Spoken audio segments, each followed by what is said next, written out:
제가 어렸을 때부터 뭐 저는 교회 5살 때부터 다니게 되었습니다. 모태 신앙은 아니고요. 엄마 손에 이끌려서 뭐 여러 계기들도 있었지만 어쨌든 어렸을 때 지각이 있을 때 이제 교회를 다니게 되었는데요.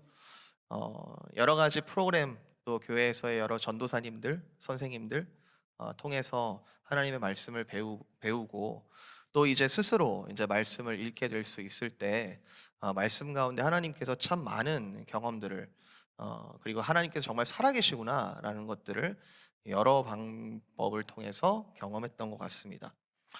그 말씀들이 참 주옥 같고 그리고 말씀이 정말 내 마음을 시원케 하고 말씀이 정말 찔러 쪼개는 정말 그 성령의 검이구나. 이런 걸 경험했던 적이 한두 번이 아닌데 여러 말씀들 중에 특별히 잊혀지지 않는 말씀이 하나 있었습니다. 특별하다라는 것은 정확하게 표현하면 좀 불편해서 쉽게 저버리기 어려운 말씀이 하나 있었는데 오늘 34절입니다. 누구든지 나를 따라오려거든 자기를 부인하고 자기 십자가를 지고 나를 따를 것이니다. 이 말씀은 이해를 해야 하는 말씀이 아닙니다. 행동을 요구하는 말씀이죠. 내가 정말 그렇게 어느 정도로 부인하는지, 어느 정도로 십자가를 지고 있는지 체크리스트처럼 이 말씀을 사용해서 지금은 어떤 상태구나, 뭐 지금은 내가 지금 어떤 영적인 어떤 상태구나, 뭐 이런 거를 체크할 수 있는 정도로 사용하는 말씀이 절대 아닙니다. 예수님께서 이런 말씀도 하셨구나라는 정도로 그냥 어록 정도로 기억하고 넘길 수 있는 말씀도 아니고요. 말 그대로 제자라면 이 말씀에 순종하든지 아니면 피할 것인지를 결정해야 하는 우리가 이 말씀 앞에 엄중히 우리 스스로의 행위의 주체자로서 정직하게 읽어야 되는 말씀이죠. 어떤 발버둥을 쳐도 이 말씀에 또 돌아오고 또 돌아옵니다. 예를 들면 이제 이런 발버둥을 쳐요. 나는 제자는 아니지 않나? 성도는 좋고 크리스찬은 좋은데 제자는 좀 아니지 않나 내가? 제자는 좀 특별한 부르심을 받은 사람들이 제자 아닌가? 그런 시각이라면 저는 또 참 벗어날 수가 없네요. 또 목회자라는 그런 교역자라는 그런 어떤 제자로서는 피할 수 없는 그런 위치에 저는 사로잡혀 버린 것인가? 아니면 소위 모든 성도님들 중에 뭐 제자 훈련 뭐 이런 이름의 훈련들이 있는데 그런 거를 나도 받기로 스스로 결단하고 작정한 사람들 그런 사람들이 제자 아닌가? 제자들만 십자가 지는 거 아닌가? 좀 부담스럽다. 여러분은 제자이십니까? 아멘 해주셔서 너무 감사해요. 예수님의 제자이십니까? 제자가 맞다면 이 말씀 앞에 서야 하고요. 만약에 여러분이 제자가 아니라고 생각하신다면 여러분은 누구이십니까? 한때 유명했던 책인데요. 이렇게 카일 아이들먼이라는 목사님이 쓰신 책인데 한국어 제목으로는 팬인가 제자인가라는 책이 있었습니다. 검은색 표지에 이렇게 굉장히 당돌하게 쓰여진 책으로 기억하는데 영어 원제는 원래 제목은 Not a fan. 나는 팬이 아니다. 팬이 아니다. 당신은 예수님의 제자인가 아니면 예수님의 팬인가? 그 아이들먼 목사님의 표현에 따르면 팬이라는 것은 누군가를 열정적으로 좋아하는 사람, 그걸 팬이라고 부르고 제자는 팬이 아니다. 제자의 길은 비싸고 대가를 치르는 사람들이 제자다. 팬으로 활동하는 건 잃을 게 없어요. 했다가 말면 되니까. 그런데 예수님께서는 제자가 된다는 것에 대하여 오늘 말씀에 이만큼의 대가, 제자가 된다는 것은 이런 대가를 치르는 것이다라는 말씀을 좀 트위스트해서 우리를 설득하시려는 것도 아니고 아주 당돌하게 대담하게 이렇게 말씀하셨다. 그게 제자다. 당신은 하나님에 관해 알고 있는가? 아니면 하나님을 알고 있는가? 예수님은 당신의 여러 애인들 중에 한 명인가? 아니면 하나뿐인 애인인가? 당신은 자기의 힘을 믿는 팬인가? 성령 충만하여 성령에 의지하는 제자인가? 이런 질문들을 던지고 있습니다. 제자들이 뭡니까? 제자들. 예수님에게 있어서 제자들은 어떤 존재들인가요? 마가복음을 여기까지 좀 의미 있게 읽어 오셨다면은 예수님께서는 제자들을 특별하게 대하고 계시는 것을 우리가 좀 볼 수 있습니다. 복음서에 따르면 예수님을 따라서 많은 무리들, 그러니까 팬들도 예수님을 따라다니고 제자들도 예수님을 따라다니고 있는데요.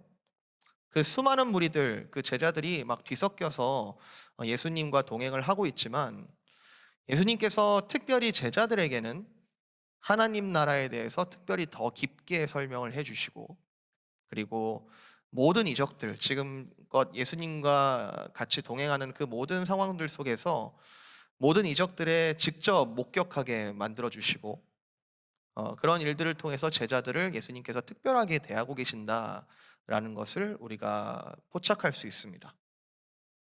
그런데 이제 오늘 본문에서 이 제자들이 좀 잘 자랐죠. 잘 자라서 제자들이 자발적인 신앙 고백을 이렇게 하는데 딱 그 순간, 그 자발적인 신앙을 고백을 하는 딱 그 순간에 비로소 십자가 사건을 이야기하셨다. 순환 받으실 것을 이야기하셨다. 죽었다가 살아나실 것을 비로소 이야기하셨다. 31절. 비로소 그들에게 가르치셨다. 예수님의 생애는 요약하면은 결국 십자가와 부활 사건 아닙니까? 예수님의 성육신도 물론 의미가 있고 많은 사람들을 고치시고 귀신을 쫓아내시고 다 의미가 있지만 요약하면 가장 핵심은 십자가와 부활 사건인데, 이 일 때문에 하나님의 아들께서 하늘로부터 이 땅에 오신 것인데, 그 위대한 사역에 대한 선포가 오늘 말씀에 따르면 제자들이 어떤 상태인가에 따라서 지금 선포가 되고 있다는 거죠. 제자들은 이만큼 특별한 존재들입니다. 제자들이 준비가 되었을 때 예수님께서 비로소 이 십자가의 비밀을 선포하셨다.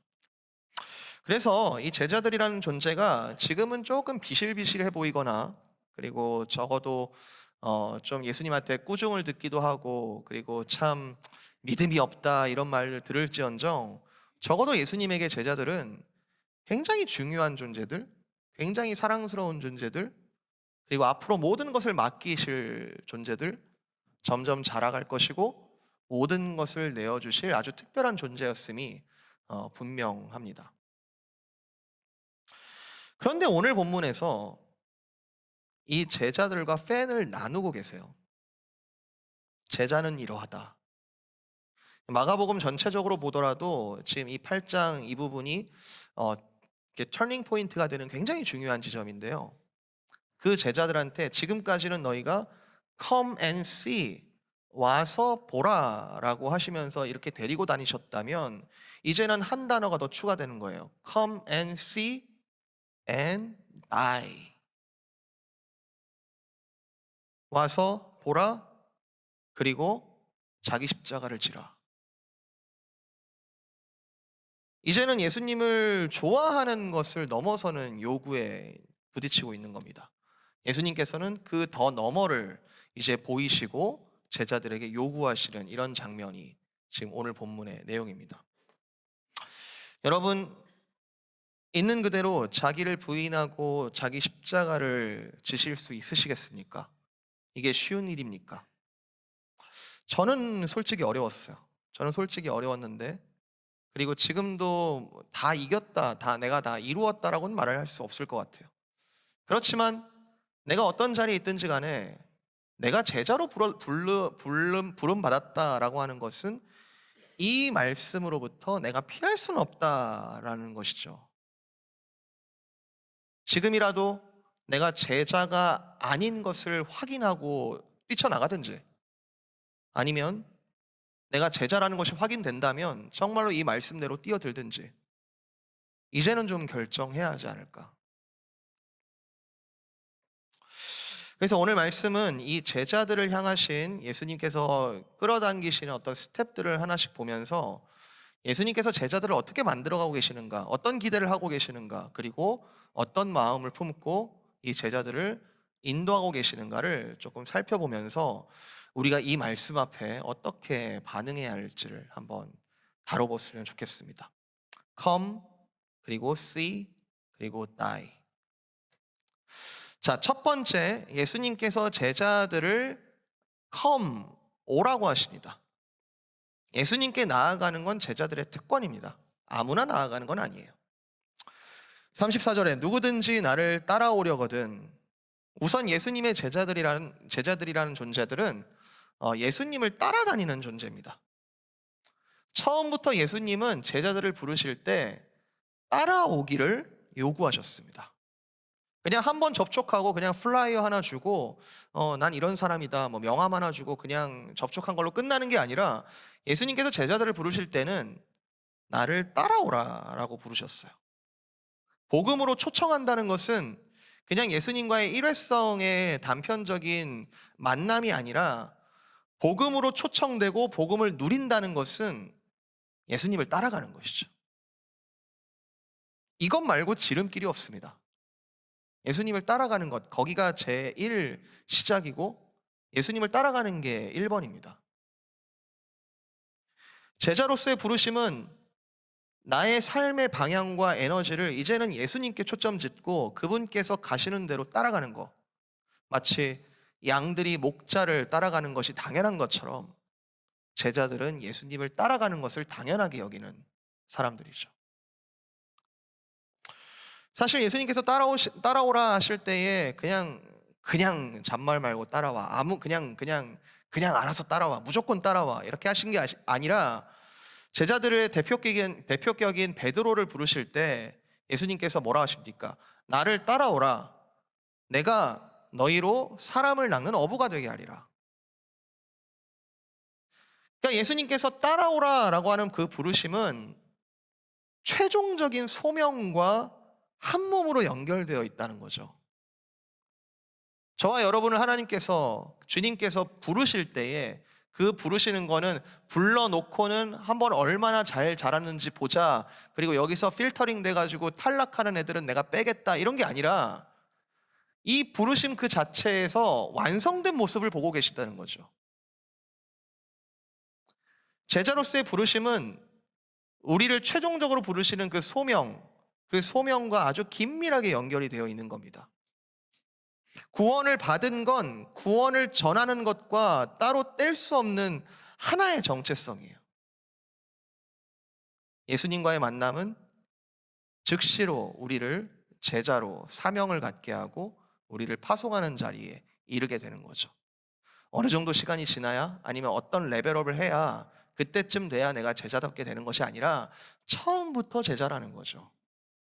그리고 그 제자를 향하여 그분은 완성된 마음을, 기대를, 모습을 가지고 우리를 따라오라고 초청하시는 분이시다. 여러분, 예수님께서 우리를 구원하셨다라는 그 사건은 구속사적으로 볼 때 이스라엘의 출애굽 사건과 굉장히 연관이 있습니다. 애굽에 하나님께서 재앙을 내리시죠. 10가지 재앙, 그리고 마지막에는 홍해 사건을 통해서 이스라엘이 출애굽을 하게 되는 그 과정, 구원을 받게 되는, 건짐을 받게 되는 그 과정에 이스라엘 백성들은 구원을 받을 만한 자격이 있었나요? 구원을 받을 만한 어떤 교육이 되어 있었나요? 아니면 하나님께 구원을 받을 만한 간구를 했던가요? 이스라엘 백성들은 은혜로 거저 구원을 받았습니다. 아멘? 은혜로, 아무 자격이나 아무 조건 없이 하나님이 택하셨다라는 그 하나의 이유만으로 그들은 은혜로 거저 구원을 받았습니다. 너무 좋은 거죠. 그런데 그 이스라엘이 홍해를 건너자마자, 광야로 들어가자마자 하나님께서 하시는 작업은 율법을 주세요. 율법을 줘서 내가 내 백성 내가 이렇게 통제하겠다라는 것이 아니라 그 율법을 통해서 너희를 세상의 제사장 나라로 보여지게 하겠다. 내가 너희를 세상의 거룩한 백성으로 보여지게 하겠다. 그리하여 하나님 나라가 어떤 것인지를 너희를 통해 보여주겠다. 그 이후에 이스라엘이 잘했습니까? 잘 못했죠.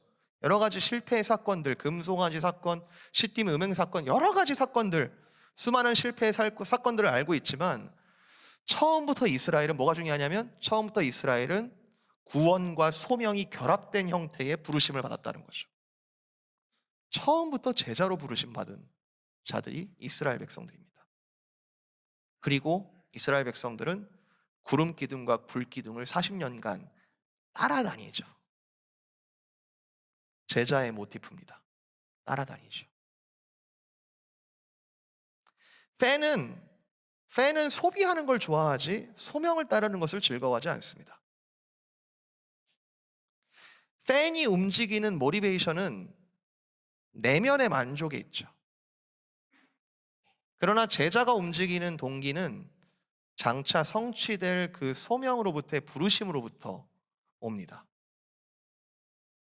예수님의 제자가 된다는 것은 과거의 자격이나 경력에 달려있지 않고 어제도 계시며 오늘도 계시고 영원히 계시사 우리의 제자됨을 첫 태초부터 부르신 우리의 제자됨이 온전히 성취될 그곳으로부터의 그 종말적인 기대를 가지고 우리를 오라 하시는 거죠. 사람을 낚는 어부의 최종 그림, 그것을 예수님께서 이미 갖고 계셨고 그 최종 그림을 가지신 그 예수님께서 제자들의 상태가 어떠하든지 간에 내가 너를 택했고 내가 너를 오라 하였으니 제자들에게는 그러한 소명과 그리고 부르심이 구원이 함께 종합적으로 임했던 것이죠. 제자들은 예수님과 접촉하는 순간 그분을 따라가는 존재들입니다. 그래서 제자들은 수동적인 사람들이 아닙니다. 어쩔 수 없이 끌려가는 사람들이 아니에요. 오라 하실 때 적극적으로 자발적으로 걸어가는 사람들입니다. 기쁨의 교회에는 임직자들의 휴무 제도가 있습니다. 3년을 섬기고 1년을 쉬게 되어 있고 그리고 또 3년을 섬기고 재신임 투표를 해서 계속 임직 기간을 이어갈지 아니면 거기서 그만두게 될지 그런 결정들을 하게 됩니다. 어떤 제도도 이 땅에 어떤 것을 영원하게 온전하게 만들 수는 없지만 이 휴무 제도는 제가 지금까지 경험한 바 일면 지혜로운 제도라고 생각이 되어집니다. 너무 지치지 않도록, 너무 이렇게 번아웃 되지 않도록 적절하게 휴무 그리고 안식을 통해서 재충전하고 다시 제자로 또 걸어갈 수 있도록 번아웃에 대해서 방지를 하는 거죠. 왜냐하면 인간이 그만큼 연약하잖아요. 항상 슈퍼맨처럼 살아갈 수는 없잖아요. 연약함 그리고 연약할 수 있는 상황들이 예기치 않게 발생할 수도 있고요. 하지만 이런 질문이 들었습니다. 예수를 따라가는 것에 번아웃이 있는가?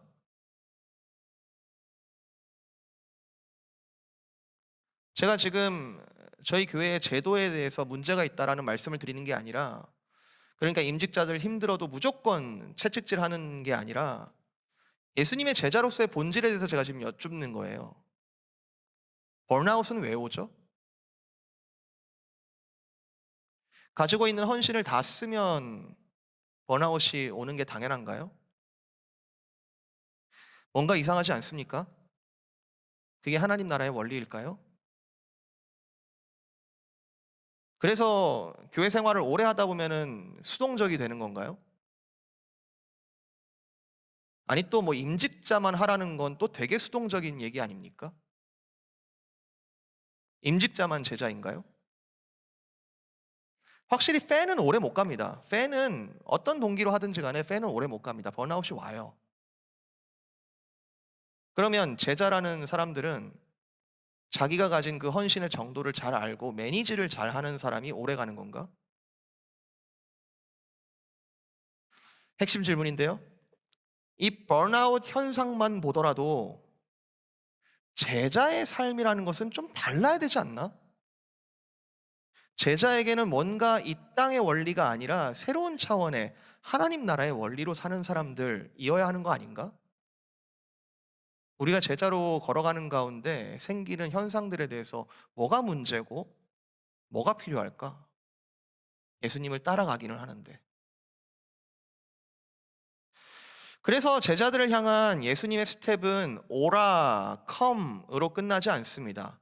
come and see, 와서 보라.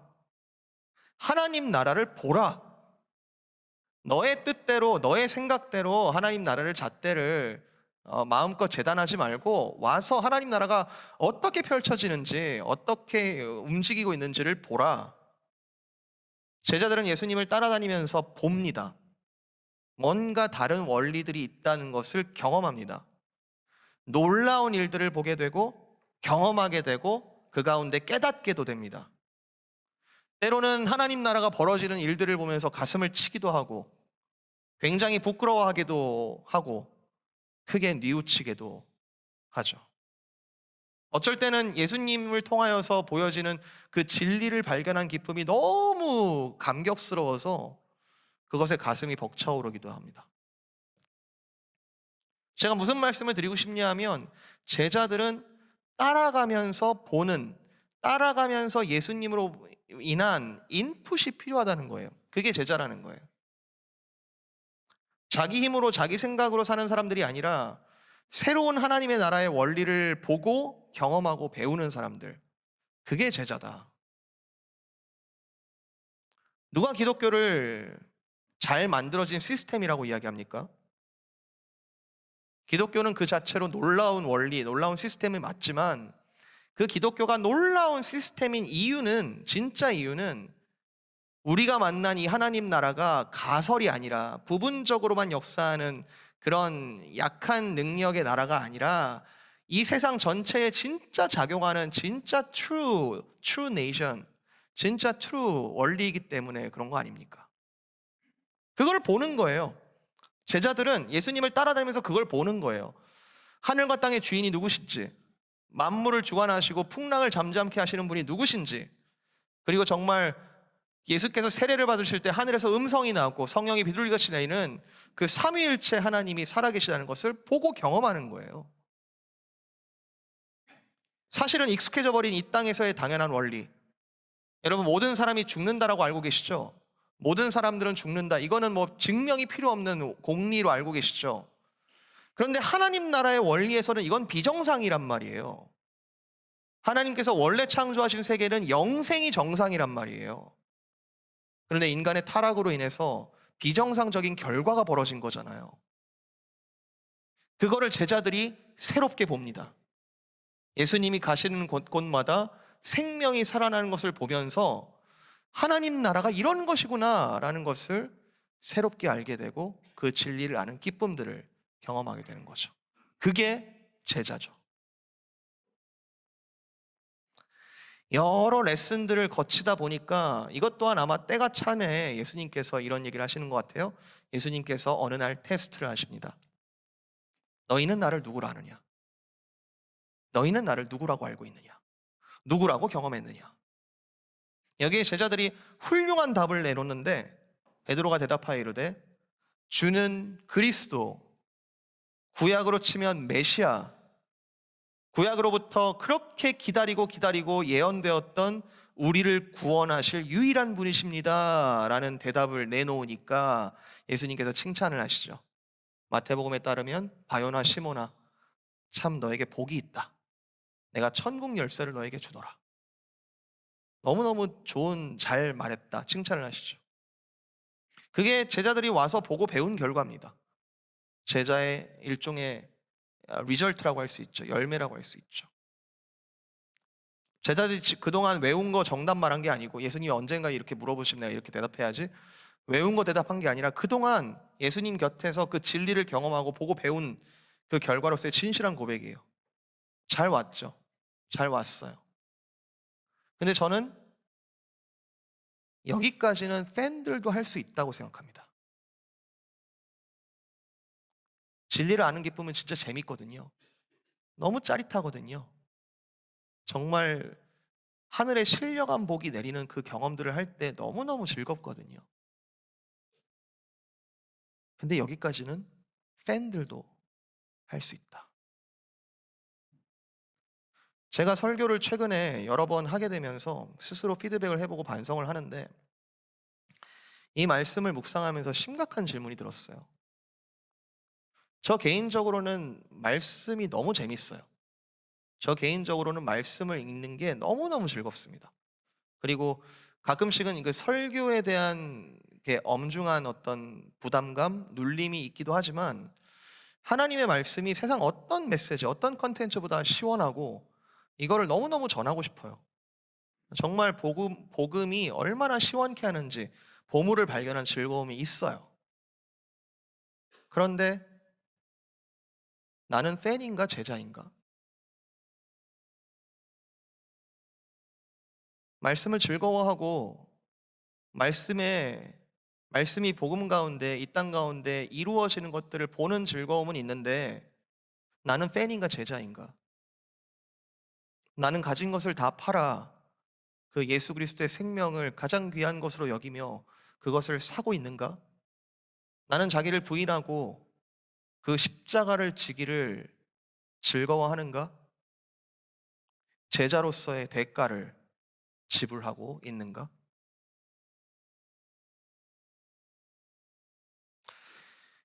여기서부터가 문제입니다. 너희는 나를 누구라 하느냐? 주는 그리스도이십니다. 그리고 나서 베드로가 왜 혼나는 거죠? 그 다음에 왜 혼나는 거예요? 답 잘 했는데, 너무나 지금 정답을 이야기했는데 베드로는 어떻게 사탄아라는 말까지 들으면서 이렇게 혼나는 거죠? 뭐가 문제입니까? 여러분 잘 보세요.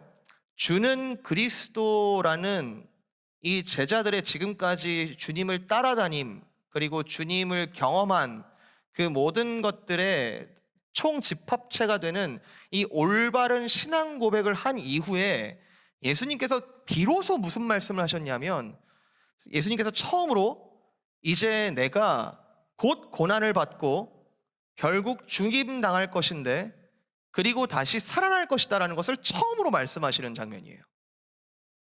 자, 베드로는 무엇이 불편했고 무엇을 항변했나요? 아마 예수님께서 하신 말씀들 중에 고난이 걸려서 그럴 겁니다. 고난이 싫어서. 고난의 끝은 죽음인데 죽는 거 싫어서. 여기서 모든 게 뒤집히는데요. 올바른 신앙 고백과 그 진리에 대한 황홀한 기쁨들이 이제는 십자가의 재료로 갈 것인지 아니면 나의 계속되는 자기 쾌락으로 남을 것인지 두 갈래 길로 나눠집니다. 베드로는 포기하고 싶지 않았을 거예요. 아, 주님, 이 정도가 딱 좋은데요? 주님, 저희도 이제 예수님을 어느 정도 좀 알았고 예수님께서 막 이곳저곳에 막 사람들을 살리시는 거 보면서 너무너무 좋은데요? 이 정도 하나님의 나라 우리가 계속해서 좀 유지하면 안 될까요? 이제 내가 팬다운 팬이 됐는데 갑자기 고난을 왜 얘기하시는 거죠? 굉장히 아이러니하게도 예수님께서 바로 이 지점에 가장 진리의 정수를 선포하셨는데, 죽어야 산다. 죽어야 산다. 베드로는 죽는다에 꽂혀가지고 항변합니다. 죽고 싶지 않아요. 나 십자가 지고 싶지 않아요. 근데 예수님의 포커스는 죽는다에 있는 게 아니라 그 다음에 나오는 부활, 산다. 죽어야 산다. 라는 부분에 방점이 찍혀 있는데 33절, 하나님의 일과 사탄의 일이, 하나님의 일과 사람의 일이 극명하게 나눠지죠. 지금 베드로는 부활이 들리지 않아요. 고난이 싫어요. 예수님은 지금 생명의 부활로 가는 통로로서의 그 십자가 고난은 피할 수 없이 통과해야 하는 것이다 라고 말씀하고 계시지만, 해산한 여인이 내 배로 낳은 아이를 비로소 만나게 되면 그동안 진통했던 모든 고통을 잊어버리는 것처럼 십자가를 통해야만 비로소 보게 되는 비교할 수 없는 영광스러운 부활을 내가 지금 처음으로 너희에게 이야기하는데, 그 부활의 비밀을 처음으로 지금 제자들에게 선언하시는데, 마지막 레슨의 비밀을 지금 여셨는데, 누구든지 나를 따라오려거든 자기를 부인하고 자기 십자가를 지고 나를 따를 것이니라. 그동안의 제자들은 팬들과 많이 섞여서 예수님의 말씀과 이적들을 충분히 즐겨왔습니다. 놀라운 일들을 보면서 같이 찬양도 하고 직접 이적들을 경험한 많은 간증들도 있었습니다. 그런데 이제 율법을 수여받고 제사장 나라, 제사가 뭐예요?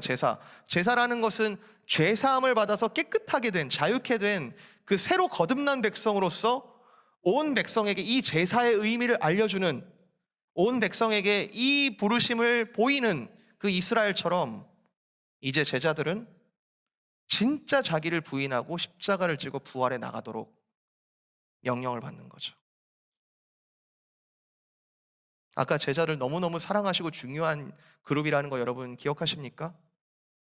제자들이니까 주는 거예요. 십자가를 따르라. 진짜 제자 훈련이 시작된 거죠. 십자가를 따라 아무것도 주지 않으시고 그냥 무턱대고 너희는 십자가를 져라, 이걸 가혹하다고 말할 수 없습니다. 그동안에 come and see 많은 것들을 봤어요. 지금까지 본 것들은, 지금까지 경험한 것들은 이제 십자가로 나아갈 수 있는 재료들이 되고 있거든요.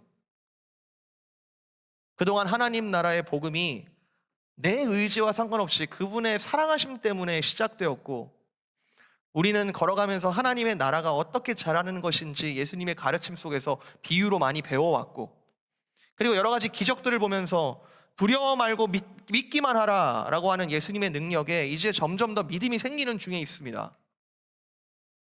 여기까지는 팬들도 할 수 있는 거예요. 그런데 마지막 레슨, 내 힘으로 왔든 끌려왔든 예수님의 제자들은 이제 최종적으로 이 질문 앞에 서서 자발적으로 십자가에 갈 것인가 돌아갈 것인가의 기로에 서 있는 거죠.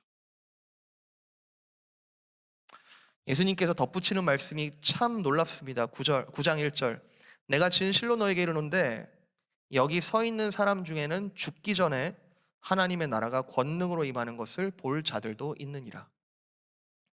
너희가, 내가 지금 십자가를 지라, 자기를 부인하라, 자기를 죽이라 라는 이야기를 하고 있지만 너희가 죽음을 당하기 전에 십자가 부활 사건을 직접 목격할 것이다.